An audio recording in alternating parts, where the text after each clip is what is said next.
Laura, how you doing?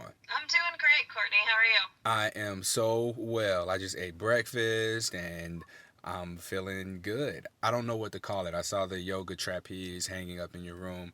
Are you a trapezist or is there another word for it? No, so I've done a few different kinds of yoga. I definitely consider myself not necessarily a yogi, but on my way there. I like to do yoga almost daily, do the stretches and whatnot, but when I stick with a consistent schedule of at least going to a class weekly, my body feels fantastic. And the yoga trapeze is great for hanging upside down and letting your spine really elongate and get all of that pressure out, right? I don't know. I really thought it was kind of like a sex thing the first time I saw it. One of our guests we had on before had a yoga trapeze in their home, and I just was kind of over there to talk about the podcast and stuff. And I'm like, what is this? She's like, oh, here's what it is, and explains it to me. And I'm still looking like very suspiciously, like, that's not all it's for.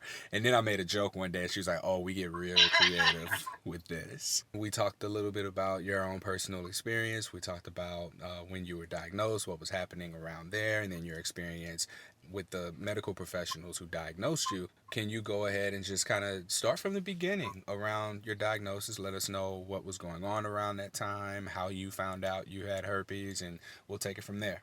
Sure. So I was diagnosed a little over 10 years ago. I was 21 in a 6-month relationship with this guy I really liked. He was living with me at the time. He was about to move to Texas, and I knew that Texas was not for me. So he had this dream that I would go with him, and I stayed.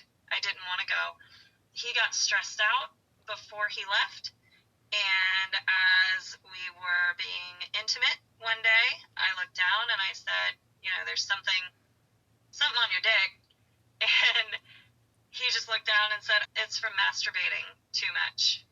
It's just like a sore from masturbating. And I was like, oh, all right, I dig it. And I thought he must be telling the truth, at least to his knowledge, to his best ability. So we went ahead and had unprotected sex as we had all before, because I was 21 and my education about safe sex was not what it is today. So 2 weeks later, I had immense pain, and to what I would understand after going to the doctor was a herpes outbreak of HSV2. And the doctor looked down there and she looked back up and said, has anybody ever told you you have herpes? And I said, no. She said, well, you do.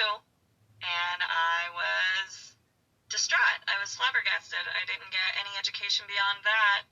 And it was just really unsettling. What were the following words after that?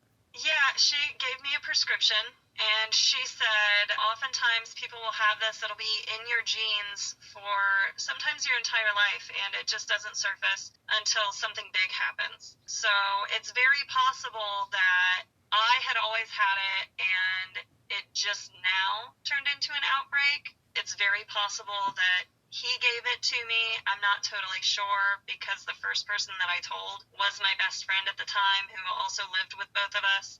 And she looked at me straight in the eyes and said, you never tell a soul. You take that to the grave. So I was terrified. I didn't tell him. Did the person who gave you your diagnosis use the word genes? Did they say that it was probably in your genes?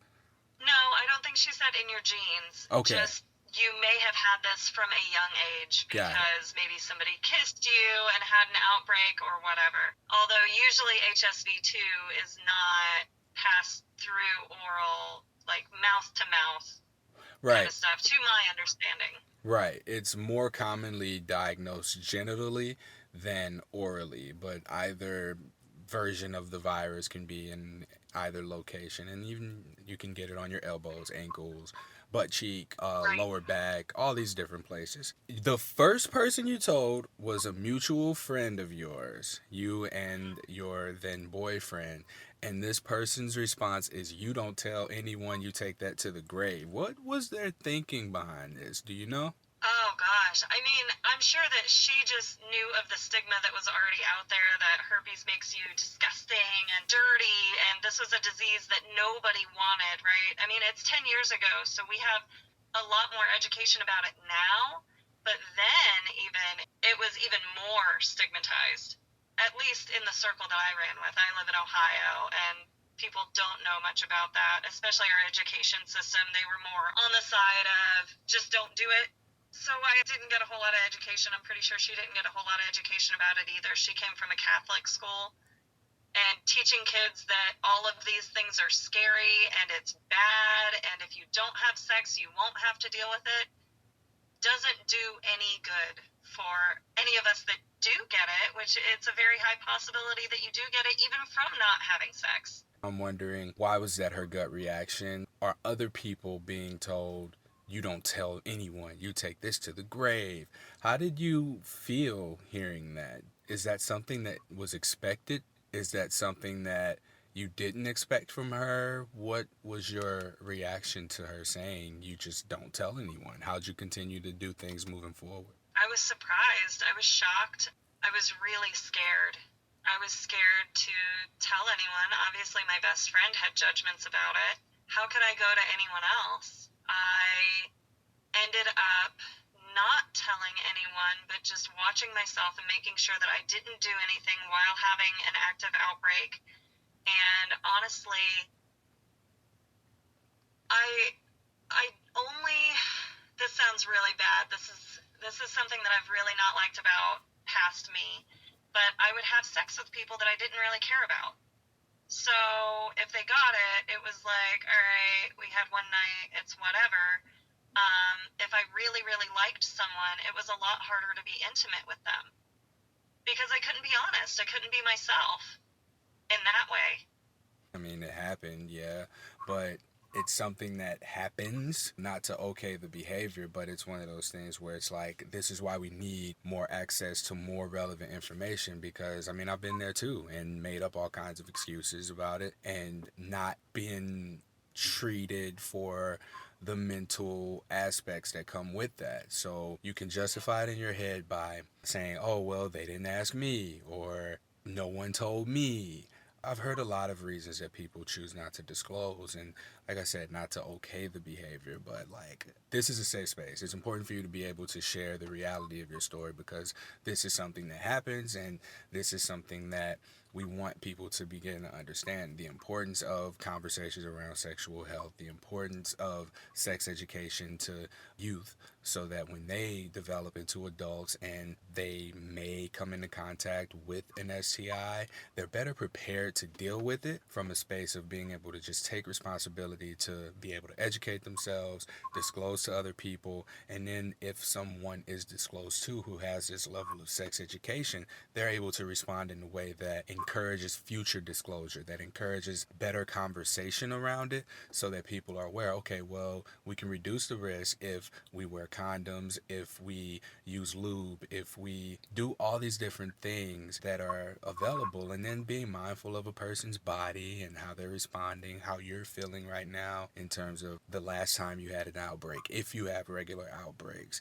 So a lot of the lessons that come from not disclosing are what we're bringing here, so that the people who might be on the fence or looking for a reason not to disclose, so that people are able to understand, like, okay, well, this is something that happens, and it's important to be able to put myself in position to be able to communicate. Right. No, I absolutely agree. I think consent is a big part of all of this, the consensual conversation of, I do have this, disclosing, and letting someone make that decision that maybe we weren't given. A lot of us weren't given this decision. If I was given this decision at the time, I wouldn't have accepted it. I don't know if it was with someone that I had a one night thing with, or if it was from someone that I was serious about and saw a future with. We just don't know. And there's no point in really dwelling on the past. Where we are right now, the past was necessary for the present to be what it is exactly at this particular moment. So all we can do is get the information, become aware of what's happening, and then move forward with the information that we were given. Yeah, how very spiritual and universal of you. Oh, was it? I try to keep that out of the podcast, but like personally, I'm like always finding shit like to connect some kind of way. And at the end of the day, like if you're struggling with something, I mean, the best way to look at it is, well, what happened was necessary for this moment to be exactly what it is. I also recorded the whole podcast episode 92. You are necessary. If you want to go and check that out afterwards. So back to you. Enough Yeah, about me and my stuff. You struggled with disclosure, and that was I as a did. result of the shame that you experienced after your first disclosure, I'm going to assume. Yeah, I struggled with disclosure until I was with this guy that I ended up marrying. I ended up getting pregnant with him before we got married. So after I got pregnant, after we were married, then I told him, and his reaction was a good reaction. And that was the first time I realized people will accept me with this. And I still do feel bad that I didn't tell him in the beginning, but I ended up telling him I have herpes and I'm really sorry if I gave it to you. I'm sure that you have it by now. Obviously, we weren't using protection. He ended up getting it as well, and he's been cool about it. He was more cool about it when we were married, but things do happen and bring us to where we're meant to be, as you said. So yeah, I've gotten a lot better since then. I'm definitely more on the all about disclosure now and giving that consensual opportunity to people. And it actually gave me the want desire to educate myself more about it as well. How were you sexually without disclosing? Because people I've spoken to who made the choice not to disclose found that there was this conflict, an inner conflict between arousal and, I guess, integrity. I would say that there was a struggle between integrity and arousal. Myself and another guest that I had on, we talked about like not being able to get full erections when we were intimate with someone. So I don't know if that's the same thing that would happen for someone who has a vagina. Hope I worded that right. Or if there was any kind of a difference. Like, were you in your head, or were you able to be present in these sexual encounters? Well, it was a really rough time. So actually I was drunk a lot. I was suffering from a lot of depression, not necessarily just from the diagnosis, but that I'm sure had a lot to do with it. So I would go out and drink, I would go out and party, I was doing some drugs, and if sex happened, it happened, and I didn't find it hard to get wet, but I'm sure it's a lot easier now knowing that someone knows and they are consenting to being with me. Either they also have it, or we use protection, or we have all of that in place. It's a lot easier to get off. You're right. It's a struggle, even being with people and wearing condoms and hearing them say, "Oh, well, we don't have to use a condom. We can take it off. I'm on birth control," and then you're like, "Ah, no, we actually have to use this condom." So there's like, even with that gray area, even in that space, even in that gray area of various scenarios that can just come up in sex, like we're not always 100% safe. I don't even like using safe, but I mean like safer, and taking the necessary precautions. We had one of our recent guests, Dr. Evelyn Dacker. She used the analogy of driving a car. You do everything you can, you put your seatbelt on, you minimize the distractions, but you can't control how other people drive. You can do everything right along the road signs, the stop signs, the stop lights, use your turn signal. You're still putting yourself at risk in order to get to your destination, and we just have to be aware of that and as prepared as we can be, and understanding no matter what, there's still going to be a risk. Someone that we have sex with may not disclose their STI status and put us at risk. Someone may not tell us that they're on or off birth control and we've got risk of pregnancy. There are all these things that happen as a result of us just not having a conversation, and it's also not planted in us to have these discussions given what's in the media, where we get access to our sex education and what we think sex is supposed to be like.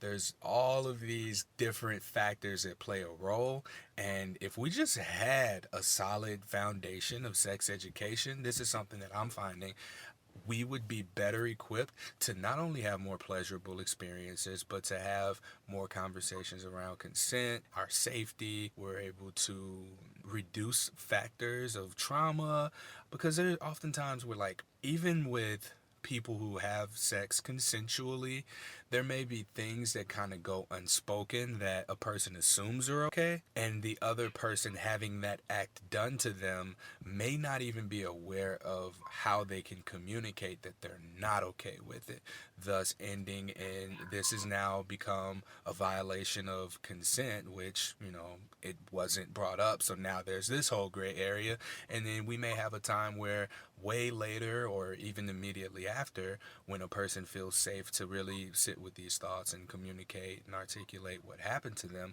we're looking at an assault. I mean, I know there's nothing we can really do from a conversational standpoint, but it's important for us to be able to get sex education that includes this type of conversation into the places that it needs to be had so that we have children who are informed, who become informed adults.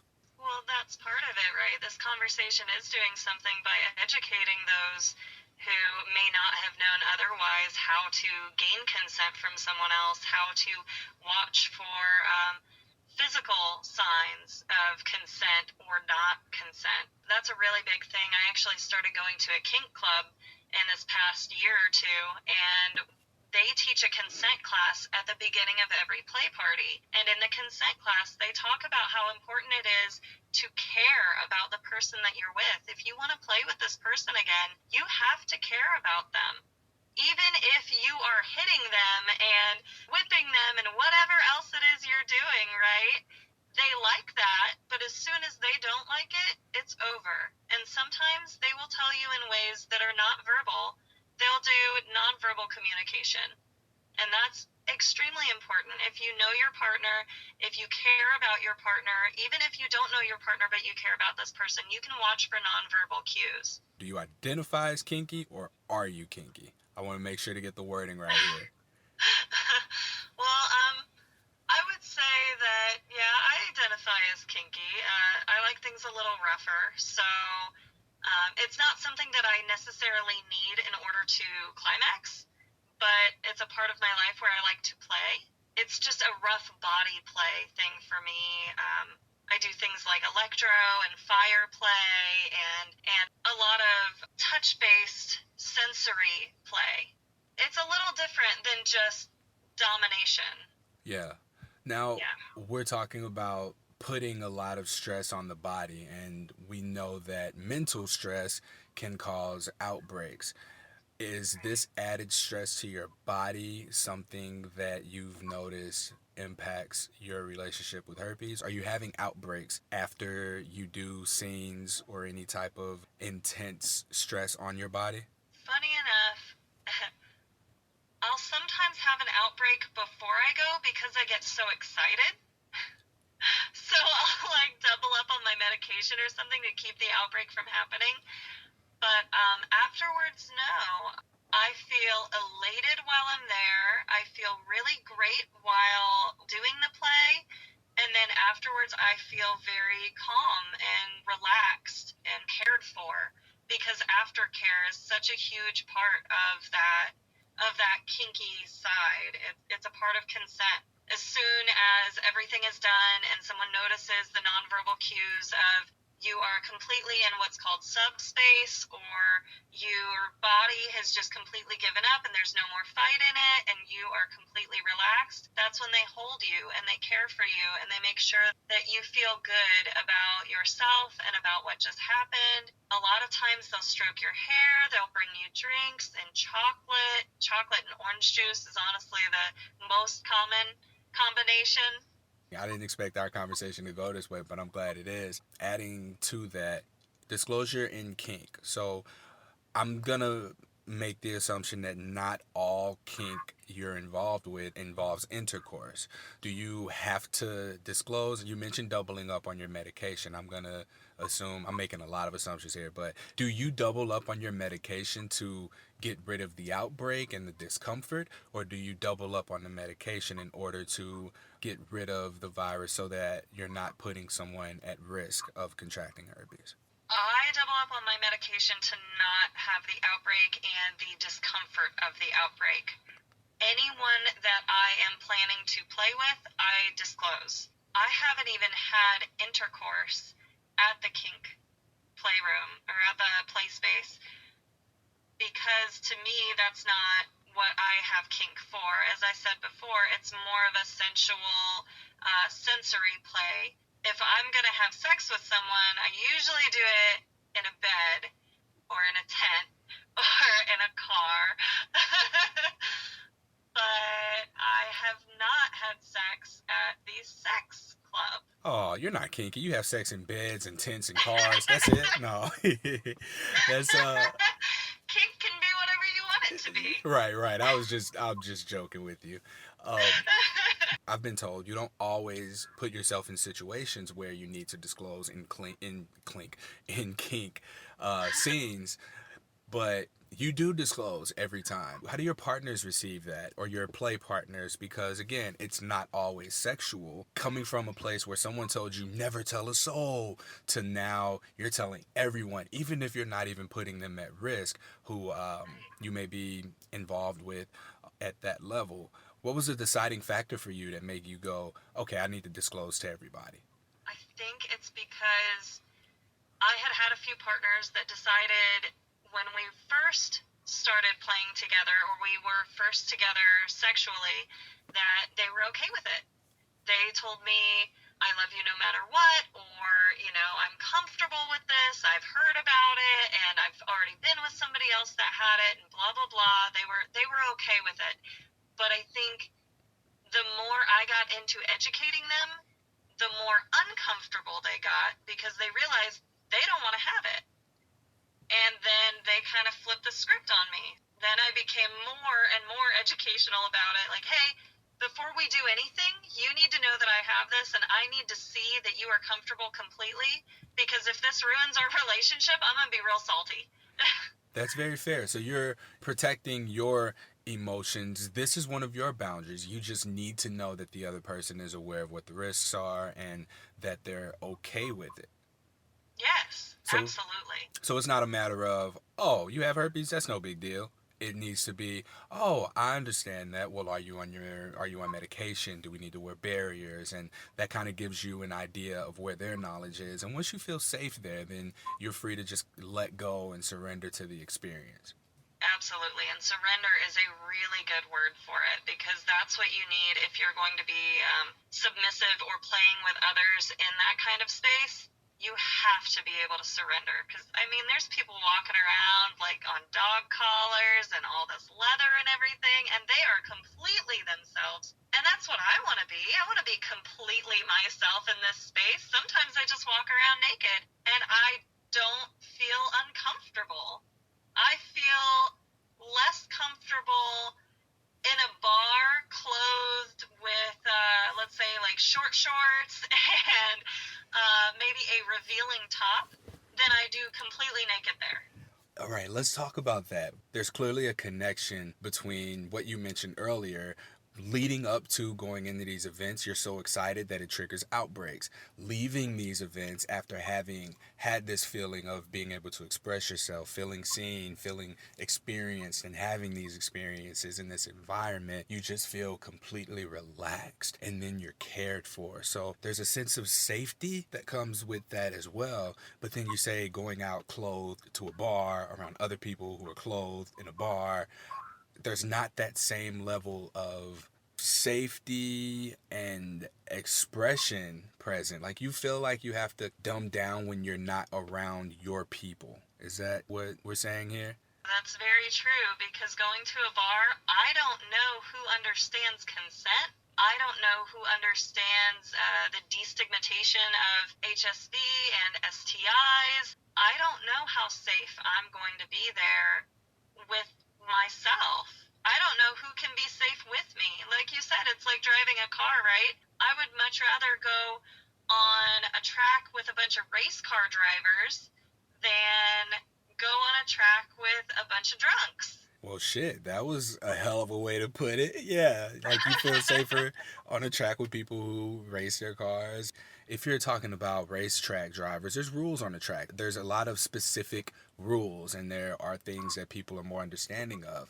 Whereas if you're driving from your house, getting on the highway to a destination, anything goes. I mean, there's the police that if they have a presence, it reduces the chances of people breaking the law, but you can't be everywhere at once. So it's like you're putting yourself at risk for multiple types of drivers. Whereas on the track, everyone who's driving is generally a similar driver. And with the beginning opening up with conversations around consent at these play parties, now everyone is on the same page with how to interact with one another in that environment. And when you're really involved and you go from kink party to kink party to kink party and you're hearing the same conversations, consent, consent, consent, then a lot of that stuff is just going to naturally stick with you and you're going to become a better driver. Right, the consent Calvary. It's something that us play space monitors kind of call ourselves. I volunteer at the Kink Club as well, and I volunteer as a greeter and a play space monitor. And sometimes I'll play, and sometimes I will just greet people and bring them into the space and let them know the rules of consent and the boundaries that we have in this club, in this space while we're having a party. And then I'll make sure to walk around, and if somebody looks uncomfortable, it's okay for me to approach them and say, hey, how you doing? You all right? Like that, how you said the policeman is on the street. I am the police in that situation, making sure that everyone is safe, even though these are more educated drivers. We're stretching these analogies and I love it. We could probably go on with this. You mentioned getting involved when, I guess, when you feel like getting involved. How does one go about disclosing in this space? So you see someone you want to play with, like maybe you see these people regularly, maybe you'll never see these people again. How does one disclose in a kink play environment? Well, we actually had a whole discussion about that. At the beginning of these parties, we have the consent conversation, and then we also have a teaching moment one night about this. Usually they have a class at the beginning of every party, and like last night was mummification and wax play, and sometimes it's like breath play or electro or whatever. Well, one night we had a class on STDs, STIs, and how to disclose or how to ask.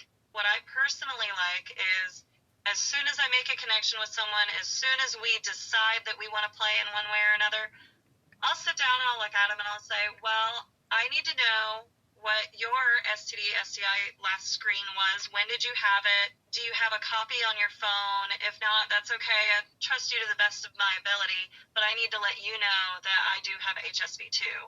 And I can also show you my last screening on my phone. Is that a common thing? I've gotten shit for sharing information about talking about STI status, consent, and things that turn people on. People are like, no one wants to do all of that in a casual sex environment. If we're just hooking up for one night, the other person should be aware of what the risks are. I get that those kinds of statements are probably coming from a place of anger because someone wasn't disclosed to. So they're like, no one disclosed to me, so I don't have to disclose to anyone. Just kind of going back to what we said earlier there. While it seems like it's ridiculous and that may be something that's very unique and specific to the kink community, I mean, imagine if everyone had the same level of education before they went out. Like, let's take 20 minutes to talk about consent and STI status, and then we start all going out and pre-gaming and meeting people and then getting to a place where we're going to be hooking up. But that's not what's happening.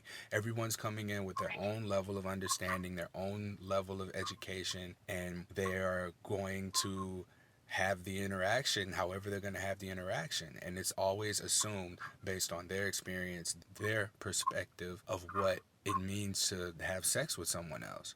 Right. I do understand everyone's scared of the stigma and the judgment that'll be put on them, right? In the kink spaces, there is so much less of that because we are so concerned with our own safety, whereas I feel like in a more like hookup center kind of thing, I've noticed in a lot of swingers clubs, they don't disclose as much. they don't care because they do know the precautions to take and all of that, and they get there and they're horny and they just want to get it on. And it's like, but taking a second and caring about that person and caring about yourself really shows a lot about you to this person that could take it beyond just one night. It could be not just one night. It almost feels like a level of laziness on their part to not want to bring it up on their phone or not want to bring it up just in verbal communication. I don't know.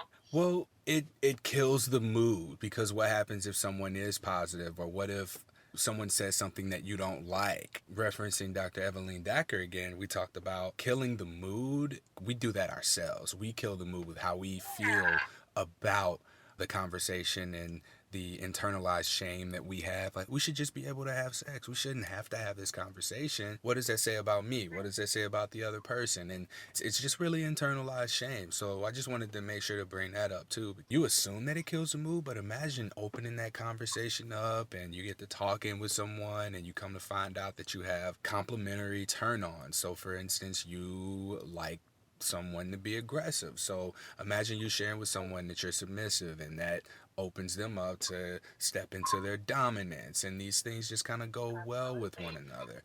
And maybe there are certain triggers that you may have and things that may turn you off. If the other person's aware of these things, then they can just stay away from those things. They don't have to grab you by the neck. They don't have to spit on you or whatever it is that they would generally by default do. Now they're aware of the things to kind of step back from, so that you can have a much more pleasurable experience. Right. Well, there's also, what if you tell someone that you have herpes and they say, oh my God, me too? Guess what kind of great sex you're about to have? Oh my God. People are surprised, but that happens often. So yes, there's the risk of rejection. There's also the risk of you getting into a car accident when you leave the house every day to go to your destination. There's also the risk of contracting an STI, but we take those risks on a regular basis for the reward. So if we want to have sex, we're sexual beings, and we put ourselves out there in position to have the pleasurable experience of sex, there's going to be the risk of rejection. And when you make it past and through those rejections, you continue to just put yourself out there. There will be a time where you really connect with someone and you're aroused, you're both aroused, and then you have that conversation with them and disclose, and then they just hit you with a me too, and from there y'all get to just figure out where y'all going from there. Right. And it's more common than people think, but it's only common for the people who it's also common to experience rejection for. You may be one of those one-off situations where you never get rejected because people just love you so much, and you found your type of people to regularly interact with, and that's okay. But for the majority of us, we have to deal with the possibility of rejection during disclosure, but there's also that potential for a positive response, for me too even. And to those who've not experienced that yet, I guarantee you, keep going, keep trying, and you'll get it.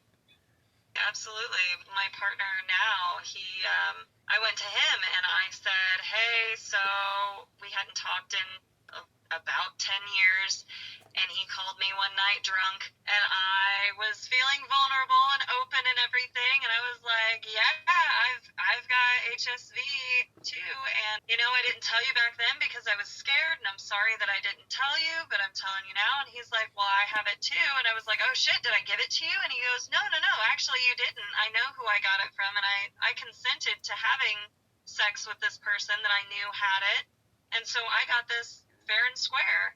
I was like, oh great.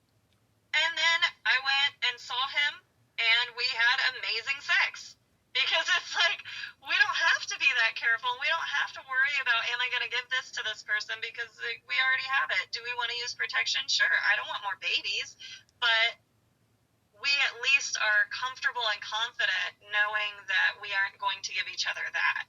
Being able to reconnect with someone and then finding out, there's so much of a relief that comes with that. Oh, yeah. Oh, excuse me. Sorry, I was trying not to burp, and then it just kept coming. See what happens when you surrender? You got to just let stuff go sometimes.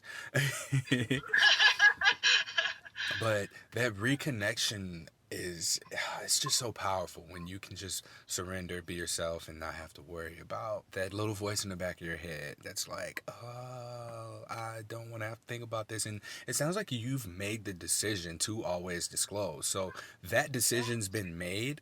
So now the little decisions of actually disclosing kind of make themselves. Like once you make the big decision, all the little Mhm. ones make themselves.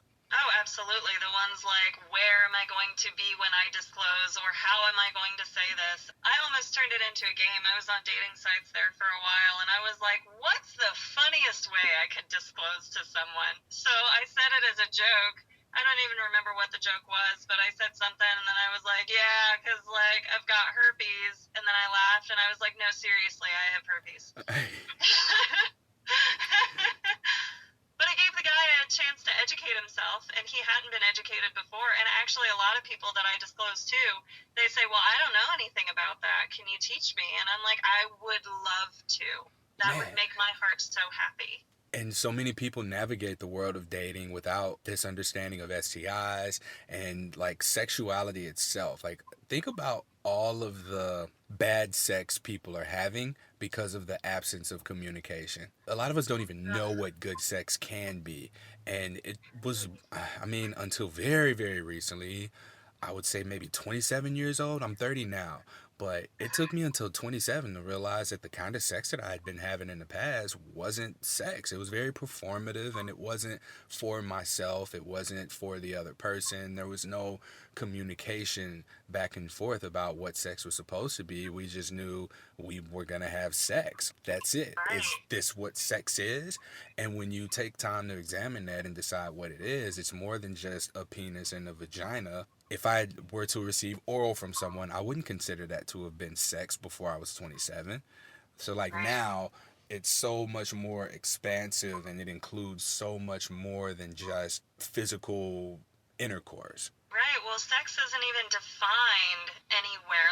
If you try to define sex, it goes per person. So for someone, it may be intercourse, penis into vagina or anus, or two vaginas on each other, or however you want that to be. Or it may be oral sex, or it may be tantra, which is just energies colliding together and experiencing one another. Maybe I just make eye contact with someone and it is so sensual that I believe that that was sex. Well, that So sounds you get hot. to define it. So people can have sex without actually having sex, whatever having Oh, sex means. absolutely. There's this song by I don't remember his name. I think it was Pharaoh something, but it's called Mind Sex. And if anyone gets a chance to listen to it, make sure you like chilling and in a space where you can like really take it in. But now that like I heard it when I was middle school and saw the video, and he was just like, we could have mind sex. We ain't got to take our clothes off yet. And then he said we can just chat and have a good conversation before we make love. Those are not the lyrics Oh my verbatim, but like gosh. it was around that. And now that I'm 30, I'm like, oh, that's what he was saying. Before I was like, I ain't trying to hear that shit. We don't want to talk. What? That guy gets it. Yeah. So like hearing that from then to now, it's like that's bullshit. But now it's like, oh, that's good sex. Like that's what that is. Before you even get to the penetration, that there's already been sex, or before you even physically touch one another, like sex based on how you describe it, probably could begin at the beginning of the interaction. How'd you first connect with someone and then begin to constantly interact? Like, this is all just adding to the buildup of that release that takes place whenever, whatever you two define that final or the big climactic moment to be. Right. Well, now we can also talk about what happens if you disclose to someone and they do not want to have penetrative sex with you, but they still want to be with you. What are your other options? So you can do things like tantra or hand jobs or mutual masturbation or things like that that make both people comfortable. Right? No one likes to be rejected and told, I don't want to have sex with you, but hearing I do not want to have penetrative sex with you, but I would like to be with you in a loving, romantic way and very sensual. Whatever that means to your relationship, to you two, that can still be a relationship and you can still be with that person. Yeah. And even with immature Courtney, had I heard something like that, let's say I did have herpes and I was at that age, I probably would have been more curious than anything rather than feeling like I was rejected. All I probably would have heard was, I don't want to have sex with you. But if we're Yeah, not able to set some sort of a foundation for people to open up and have that level of conversation, imagine telling someone, "Yeah, I have herpes," and then they respond with, "Oh, well, I don't want herpes." That tends to be what we expect and all we right, hear. And when they say, "I don't want herpes," we take that as, "I don't want you." right, Whereas there can be an extension of that. I don't want to put myself at the risk for contracting herpes. So, what are some other things that we'd be able to do, like you said, in that loving manner? right. I have a story for that, if that's okay. Yeah. Uh, so I've been poly for about a year, polyamorous. So I was dating a married man, and his wife knew, and she had a girlfriend and everything, and everyone was super happy about the whole situation. We'd go out on dates all together. He knew that I had herpes, and as soon as I told him, he decided to go to his doctor and educate himself fully, and that made me feel very cared for. Then he and his wife had to have the conversation of, are we comfortable with him having sex with me and possibly contracting that and giving that to everyone in the situation? They decided that they were not, and so he and I would have what was called high school rules. So it was like under the shirt, over the pants kind of stuff, right? No genital touching or anything like that. And it worked for us for quite a few months, and we had a great time. We were completely safe, we were consensual, everyone was on board. Even though we aren't together anymore, we're still really good friends. He was actually messaging me before we started the podcast. We're great friends. Our families hang out. It's wonderful having that open line of communication. I'm glad that this just naturally came up, but you did mention being polyamorous. Within the last year was when you began to identify as polyamorous. Is that right? Yeah. Was this after exposure to the kink world, or was this something that you had been wrestling with, or was it something that you became open to once you met this man?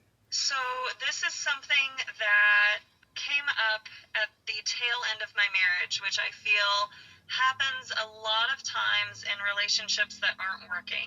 You want to find a means to an end, and you start looking outside of the marriage or outside of the relationship for someone that will fulfill your needs, which isn't the best way to go about it, but oftentimes it'll educate you. So I was with my husband and I told him, you don't do this, you don't do that. I need someone that will rub my back or help me with the house or help me with the kids or whatever. And he said, sure, you can do that if you want. We ended up splitting up, and I'm glad that I didn't get anyone else involved because that would have been a really messy situation.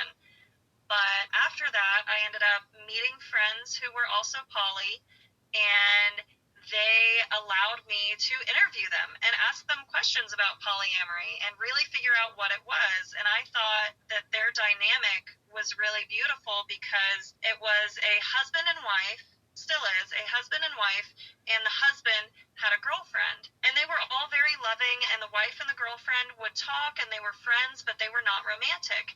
The husband and the girlfriend would go off and do fun, kinky, sexual things with other people, and there was no jealousy shown, but there were still emotions, and they still communicated about a lot of things.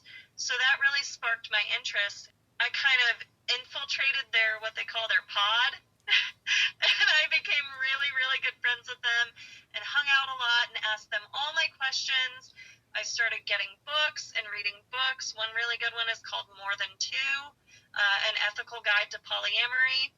And after educating myself enough, I decided to try out a polyamorous situation with the aforementioned married man. And it was nice. You mentioned infiltrating a pod. I thought that was a funny way. I thought that was a funny way of putting that. We all became really good friends, and now they consider me part of their pod as an extension of the pod. I'm not romantic with any of them, but we are such good friends. The wife and the girlfriend came over last night, and we all hung out and watched a witch movie and went out to dinner and like got stoned and had a great time, right? And then the husband came over this morning to pick up the girlfriend, and we all went out to my yurt and hung out in my yurt for a little while. And I see you giggling already. You're so pumped about that. You're. Yeah. Oh my God, it's my life. uh, that's cool because it just sounds like you just have a really solid friendship with a group of people. It sounds like a just mini community of people. Yeah, that's basically what it is. And that's kind of what we were talking about earlier today when they were here. We were talking about how polyamory is a community. It's people who are absolutely loving and love each other, love many people full-heartedly, and we care so much about one another that we want each other to be happy, which is called compersion, when you want happiness for others. And if that happiness lies in you having other partners or you having other friends or whatever that is, that's all that we really care about. Yeah. You mentioned not being sexually involved with any of them. Is this because you have herpes? No, I've been kinky with them without being sexual, but I think it's just the way that the friendships came about. We didn't evolve into romantic friendships or relationships. We evolved into friendships. I think a lot of times when someone hears poly, they think immediately like, oh, you're just going to go out and bang everyone. But that's not polyamory. That's that's open relationships in my mind. In my Yeah. mind, that's an open relationship. When I'm saying I have freedom to go and sexually be with whoever I want to be with, and you have the same, but maybe we don't talk about it to each other. Maybe we don't meet the other people. That's an open relationship. Whereas polyamory is more of this many loves. I love that you are comfortable and feeling loved from someone else, and because this other person makes you feel that way, I want to be in community with them. I want us to get to know each other, and those relationships when you're both with a person but you two are not romantic with one another is called metamors. So I may have a metamor that I really like, but I'm not romantic with. Or maybe those metamor relationships turn romantic. There's so many different ways to do polyamory. It's actually really fascinating. What I've learned in having friends who were polyamorous, I've had this, in the beginning at least, I had this conception that everyone who's polyamorous just fucks each other. That was what I legit thought. Yeah. After spending time with them, I noticed that there is a deeper level of intimacy, but no one's all touching on each other like one may think, or just like in that intimate space of, I don't really know how to explain it. I guess the PDA. There's not like, I expected PDA whenever I'd go out with my friends who were polyamorous among like the entire group, but it wasn't really like that. It was just like hanging around a group of people who were really cool friends and like Dungeons and Dragons or like karaoke. Oh They shit. all like Dungeons and Dragons. They all like Dungeons and Dragons, and they all go to the Renaissance Festival. That is a big poly thing. Holy fuck, you serious? I went to the Renaissance Festival and like I must have missed that. But we went to the Renaissance Festival.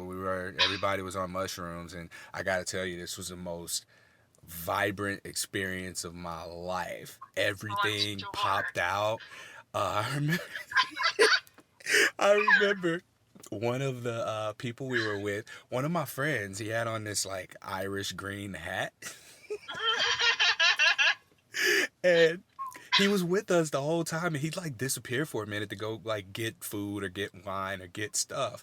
And like the fourth time he did it, one of the women we were with, she pulls me to the side. She goes, "Hey, can you see that leprechaun too?" Is he actually real or not? I laughed so hard, and I remember like at some point, I don't know if I was coming down or what, but everything seemed to be moving real slow. And a lady dressed up as the Hocus Pocus witch was like Uh-huh. in role, and I'm just staring at her because I don't know who the fuck she is, or she's dressed up, and I'm just trying to figure out, who are you?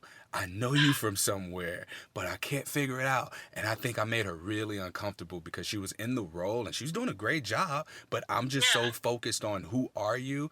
And then like finally later as she walks away, it's when it hits me like, oh shit, Hocus Pocus. But yeah,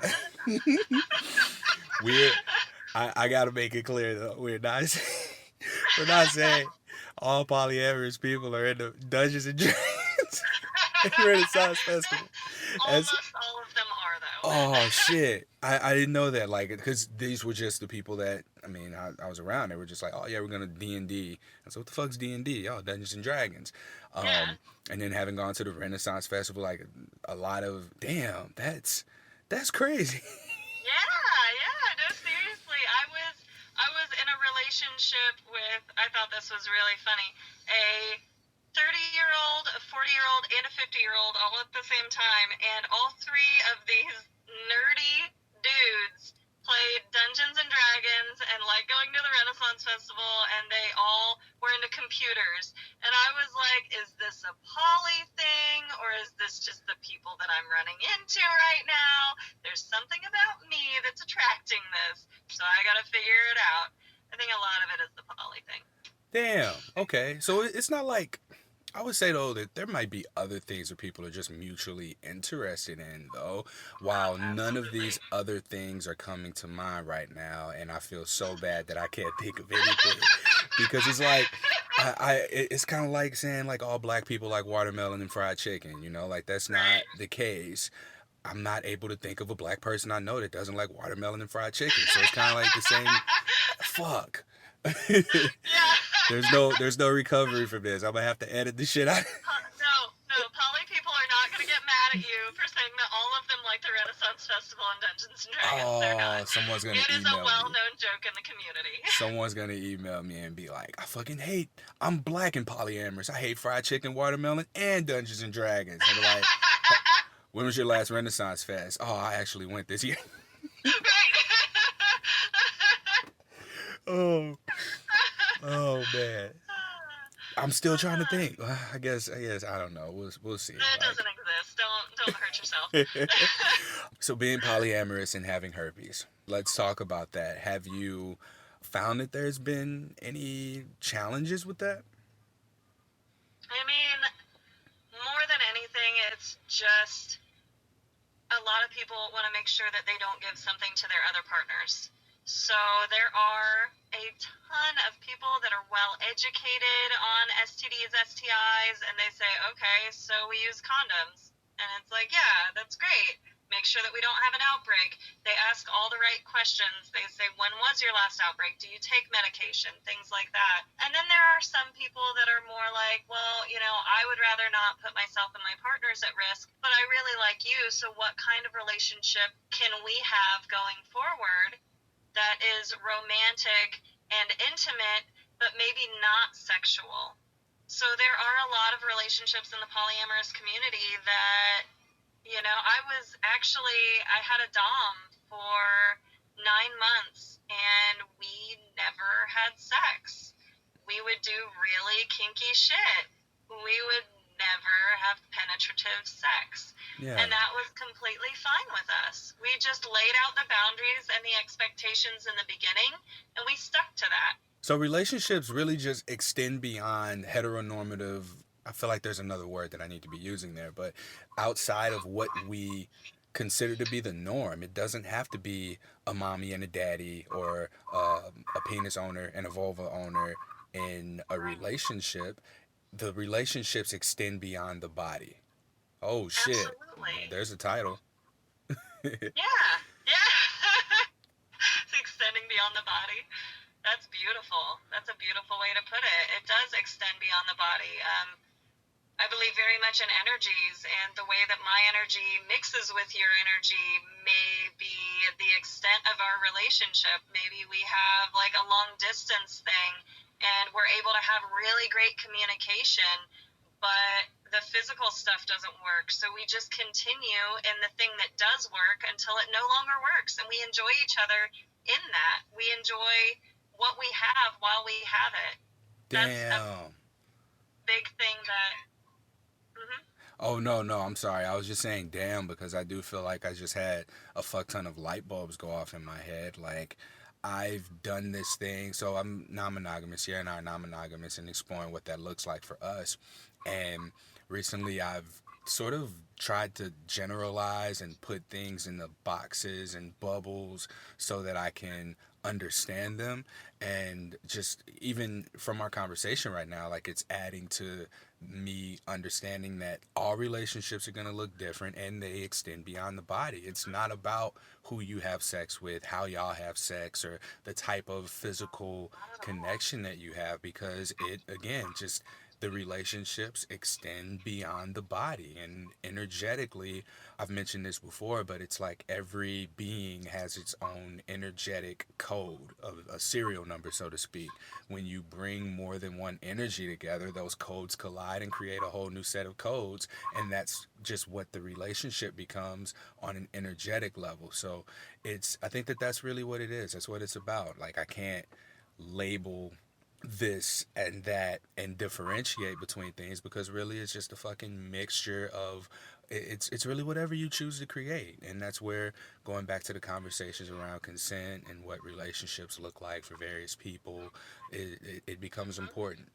Absolutely. Something that I read in the book More Than Two was going in with an idea of a relationship that you want is like putting a square peg in a round hole. You may meet someone that you really like and you're trying to stuff them into this hole, right? This hole in your heart Oh, that okay, just that's where won't the be hole, filled. that's where the hole is. Okay. Right, that hole, not the other ones.